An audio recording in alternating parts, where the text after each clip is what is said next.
So this game was like you saw what happened in the really bad game with this team where my defense and I didn't really show up at all for the game, and it's almost related. You'd think that I would learn my lesson and stop using this set of gear for this team, but I didn't. And actually, I used the GNetik glove because I wanted to test it out and see how it worked with just in general. So I wanted to wear it more. So that's why I brought it up for this.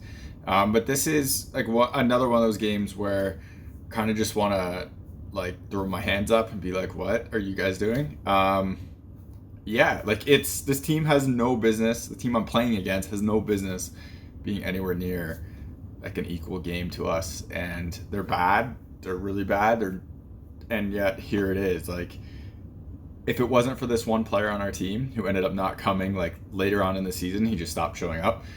He had 4 points, 3 goals himself, and he put the team on his back to score all the goals. And I thanked him afterwards. And there was at one point where I think he scored a goal, and I yelled at him like, "You're gonna get 3 more, right? Because we're gonna need that." And he got 2 more, so it was good enough and it was just like, this is one of those frustrating ones. Like, I didn't play bad. I thought I played pretty good, but like the goals are just, they're annoying. Like, guys are always either left out in front or a 2-on-1 with the D. Like, the forward who scored all the goals was the next person back on a 2-on-1, and the D was at their blue line.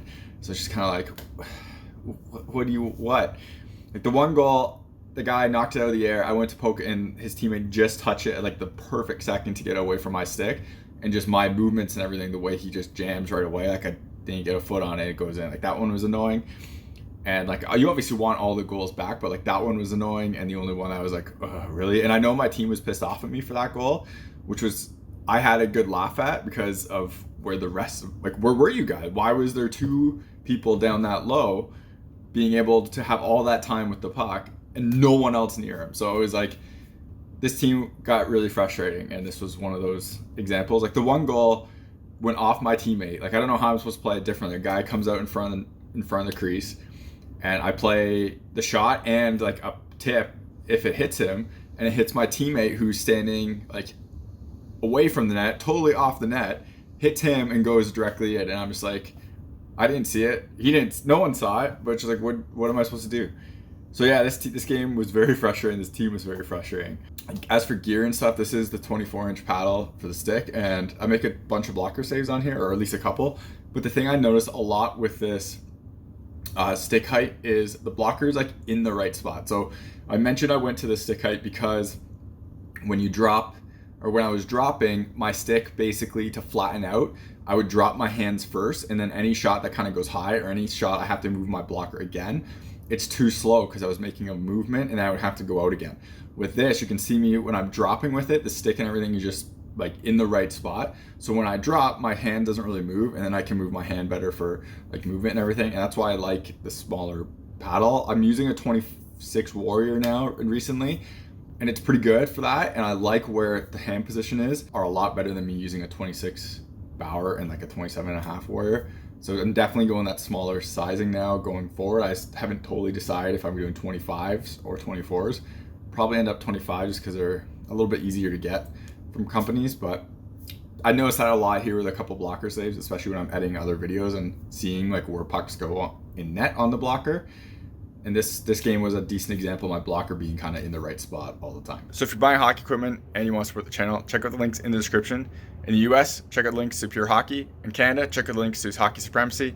If you click those links and make a purchase, I get a kickback from the sale. So anything that comes back from that comes right back into the channel, so I keep making more content and doing like real reviews and stuff. I got buy gear to do a lot of the tests for it, so that costs money, and it would be greatly appreciated. Otherwise, if you want to support the channel without buying anything, check out the links in the description to Patreon, buy me a coffee. Everything through there comes again back into the channel, so I keep making more content and doing real reviews. Y'all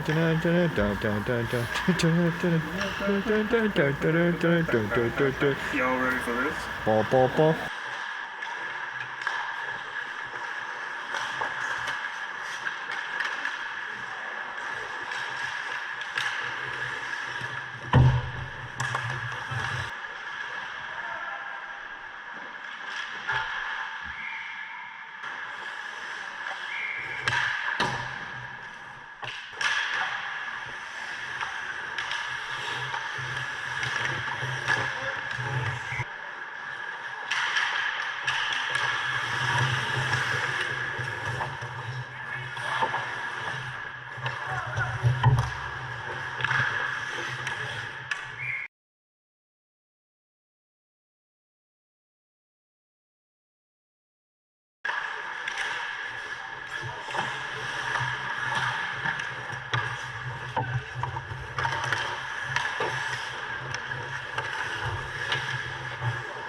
You're watching HockeyReviews.ca.